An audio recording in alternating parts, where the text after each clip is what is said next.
Misteri jasad laki-laki dalam karung yang mengambang di aliran Sungai Pesanggerahan, Kebayoran Lama, Jakarta Selatan perlahan namun pasti mulai terkuak. Berbekal rekaman CCTV dan olah TKP yang dilakukan oleh polisi, satu persatu kepingan misteri siapa pelaku pembunuhan keji ini mulai tersusut. Lantas, bagaimana pelaku menghabisi korban dan membuang jasadnya di Sungai Pesanggerahan? Simak liputannya berikut ini.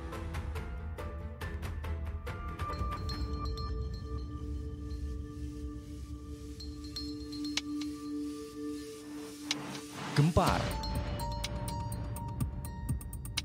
Itulah yang terjadi saat pertama kali jasad seorang laki-laki mengambang di aliran Sungai Pesanggerahan, Kebayoran Lama, Jakarta Selatan, Selasa 28 Juni 2022 lalu.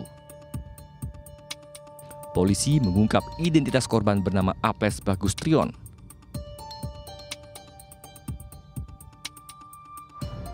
Keesokan harinya, tim gabungan dari Subdit Resmo Polda Metro Jaya, Polres Metro Jakarta Selatan, dan tim Pusat Laboratorium Forensik dari Polri mendatangi sebuah tempat usaha kuliner di Jalan Raya Fatmawati, Jakarta Selatan dan menggelar olah tempat kejadian perkara. Dari lokasi ini pula, polisi mendapati bukti otentik, yaitu rekaman kamera CCTV yang menjadi saksi bisu bagaimana pelaku membuang jasad korban setelah menghabisinya di lantai 2. Dalam rekaman CCTV ini, terlihat pelaku menggunakan troli untuk mengangkut jasad korban yang telah terbungkus karung.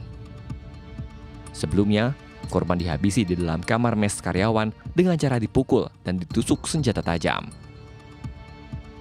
Pelaku dengan tenangnya meletakkan jenazah korban di depan pintu, lalu kembali ke dalam untuk mengambil sepeda motor korban.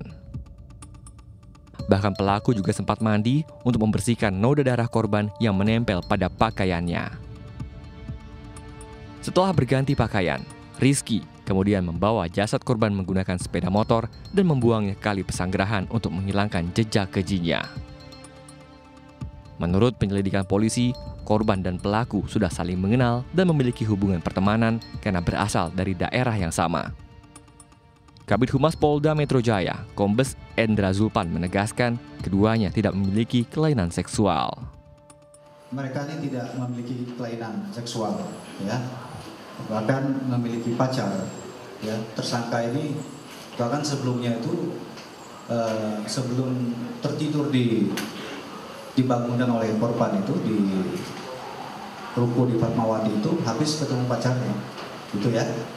Kemudian tindakan kekerasan yang dilakukan korban terhadap tersangka udah berapa kali, ini nanti kita dalami dalam pemeriksaan. Tetapi pengakuannya seperti itu. Pelaku bernama Rizky Ikmi Arianto ini ditangkap Subdit Resmo Polda Metro Jaya di tempat persembunyiannya di sebuah penginapan di daerah Bogor, Jawa Barat. Pelaku kini mendekam di tahanan Polda Metro Jaya dan dijerat pasal 338 KUHP tentang pembunuhan dan pasal 365 KUHP tentang pencurian disertai kekerasan dengan ancaman hukuman 15 tahun penjara. Dari Jakarta, Aji Atmoko, Turn Back Crime, RTV. Sakit hati akibat kerap diperlakukan kasar oleh korban membuat pelaku gelap mata. Amarah yang tak terbendung bahkan memicu korban dengan sadis menusuk leher korban sebanyak 3 kali hingga membuat korban meregang nyawa. Usai menghabisi nyawa korban, pelaku membawa lari sepeda motor dan uang korban lalu kabur ke tempat persembunyiannya di Bogor, Jawa Barat.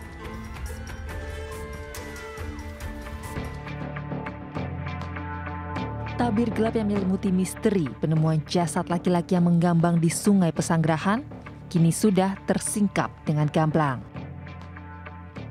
Antara korban Aples Bagustrion Langgeng dan pembunuhnya Rizky Ikmi Arianto ternyata saling mengenal.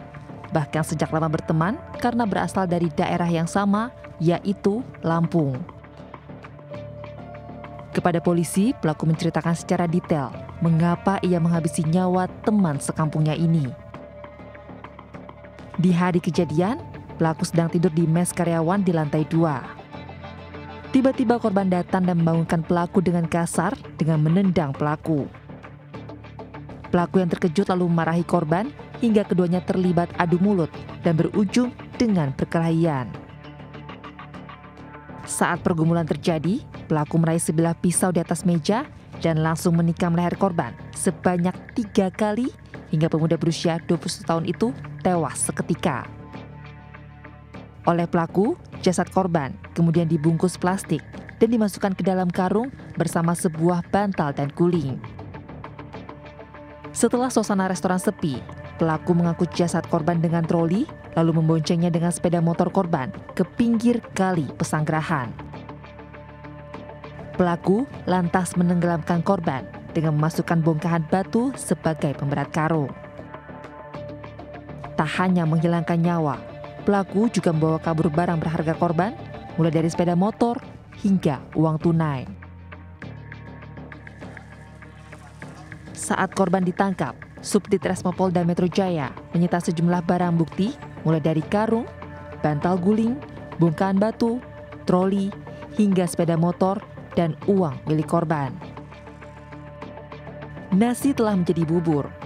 Akibat emosi tak terkendali, pelaku kini terjerat pasal 338 KUHP tentang pembunuhan dan pasal 365 KUHP tentang pencurian disertai kekerasan dengan ancaman hukuman maksimal 15 tahun penjara.